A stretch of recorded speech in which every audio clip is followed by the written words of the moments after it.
MHA यानी ministry of home affairs का नया FCRA नियम।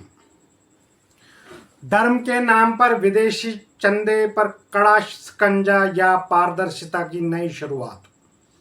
नमस्कार, मैं हूं अमित और आप देख रहे हैं वार्ता प्रभात का विशेष कार्यक्रम संवाद। आप सब लोगों का स्वागत है इस कार्यक्रम में।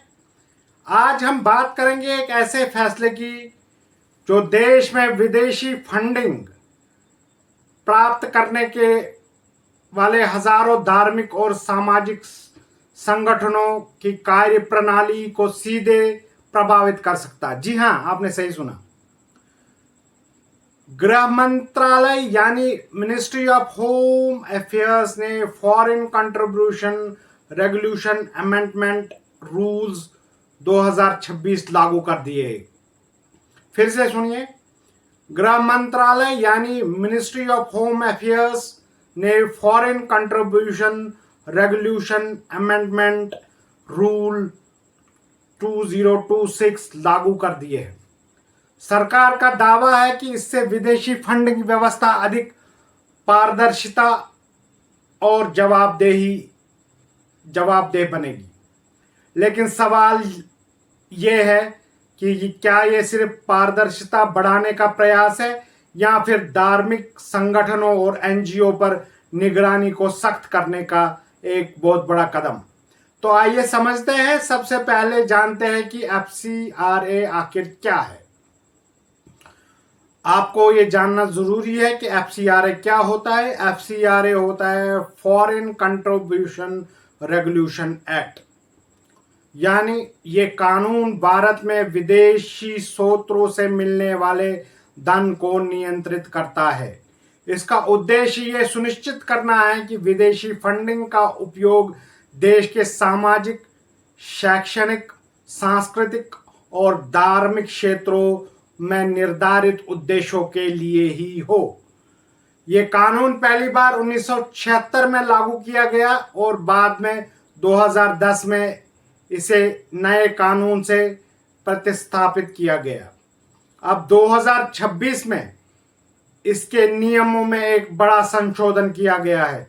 सबसे महत्वपूर्ण बदलाव धार्मिक गतिविधियों की स्पष्ट परिभाषा को लेकर है।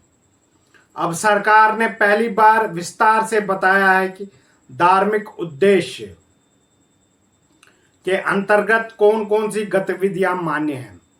मंदिर, मस्जिद, चर्च, गुरुद्वारा, मठ और अन्य धार्मिक स्थलों का निर्माण, मरम्मत और रखरखाव, धार्मिक ग्रंथों का संरक्षण, अनुवाद और डिजिटलकरण, तीर्थयात्रियों के लिए पेयजल, आश्रय और स्वच्छता सुविधाएं, लंगर, अन्नदान, धर्मशाला और सामुदायिक रसोई जैसी सेवाएं।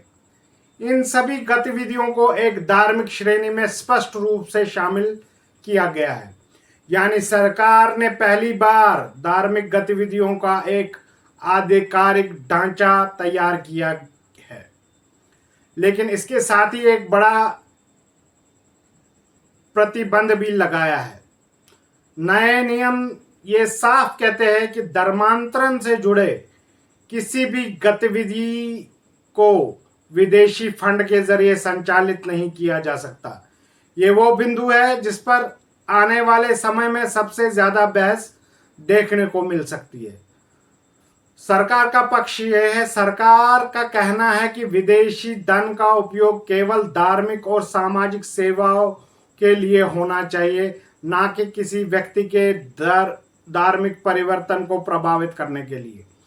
अब बात करते हैं कि एक और महत्वपूर्ण बदलाव की। नियमों में पहली बार की फंक्शनरी यानी प्रमुख जिम्मेदार व्यक्ति की परिभाषा जोड़ी गई है। अब किसी संस्था के ट्रस्टी, निदेशक, पदाधिकारी, साझेदार और संगठन को नियंत्रित करने वाले अन्य व्यक्ति सीधे जवाबदेह होंगे। पहले ऐसा नहीं होगा। अगर कोई भी अनियमितता पाई गई तो इन व्यक्तियों को जवाबदेह ठहराया जाएगा। आसान शब्दों में इसका मतलब यह है किसी भी अनियमितता इरेगुलरिटी की स्थिति में जिम्मेदारी तय करना सरकार के लिए आसान होगा। और एक बड़ा बदलाव पंजीकरण प्रक्रिया के में किया गया, यानी रजिस्ट्रेशन प्रक्रिया में किया गया। अब किसी भी संगठन को एफसीआरए प्रमाण पत्र प्राप्त करते समय अपने उद्देश्य और कार्य क्षेत्र को स्पष्ट रूप से बताना होगा। उसे यह भी बताना होगा कि वो किन राज्यों या केंद्र शासित प्रदेशों में काम करेगा। यानी अब केवल विदेशी फंड प्राप्त करना पर्याप्त नहीं होगा, बल्कि ये स्पष्ट करना होगा कि वो धन कहां और किस उद्देश्य के लिए इस्तेमाल होगा। सरकार ने पहले से ही पंजीकृत संगठनों को इस जानकारी अपडेट करने के लिए 1 वर्ष का समय दिया है। अब आते हैं विदेशी नागरिकों से जुड़ी नियमों पर। नए प्रावधानों के अनुसार जिन संगठनों में विदेशी नागरिक प्रमुख पदों पर होंगे उन्हें सामान्य परिस्थितियों में एफसीआरए पंजीकरण नहीं मिलेगा। हालांकि विशेष मामलों में सरकार छूट दे सकती है। ये नियम राष्ट्रीय सुरक्षा और विदेश प्रभाव को सीमित करने की दिशा में एक महत्वपूर्ण कदम माना जा रहा है। अब सबसे ज्यादा चर्चा जिस नियम की हो रही है वो है विदेशी फंड के उपयोग की नई शर्त। इसके अंतर्गत किसी संस्था को अगली विदेशी फंडिंग की किस्त प्राप्त करने से पहले मिली राशि का कम से कम 75% खर्च करना होगा। सरकार का तर्क है इससे फंड जमा करके रखने की प्रवृत्ति कम होगी और धन का व्यावसायिक उपयोग सुनिश्चित होगा। इसके अलावा एनजीओज को अब अपनी सोशल मीडिया अकाउंट, वेबसाइट और प्रकाशनों का भी पूरा विवरण देना होगा। यानी सरकार केवल बैंक खातों की ही नहीं बल्कि डिजिटल गतिविधियों की निगरानी भी करना चाहती है। ये यहाँ एक बड़ा सवाल उठता है, क्या ये पारदर्शिता बढ़ाने का प्रयास है या निगरानी बढ़ाने का? समर्थकों का कहना है कि विदेशी धन के उपयोग पर स्पष्ट नियम लोकतांत्रिक जवाबदेही के लिए जरूरी है।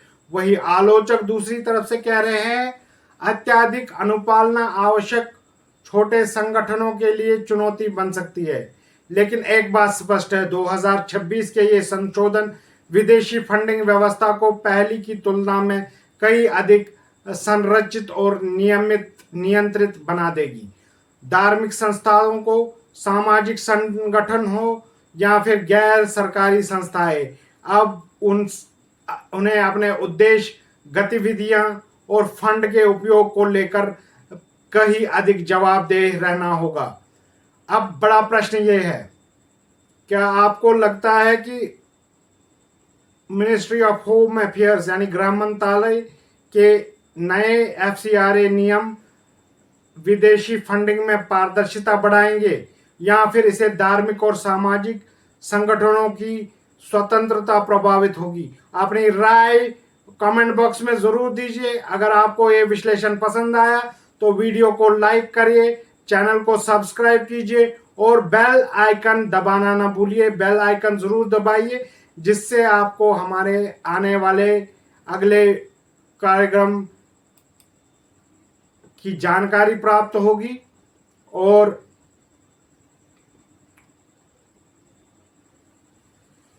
तब मिलते हैं आपसे अगले एपिसोड में एक और महत्वपूर्ण मुद्दे के साथ।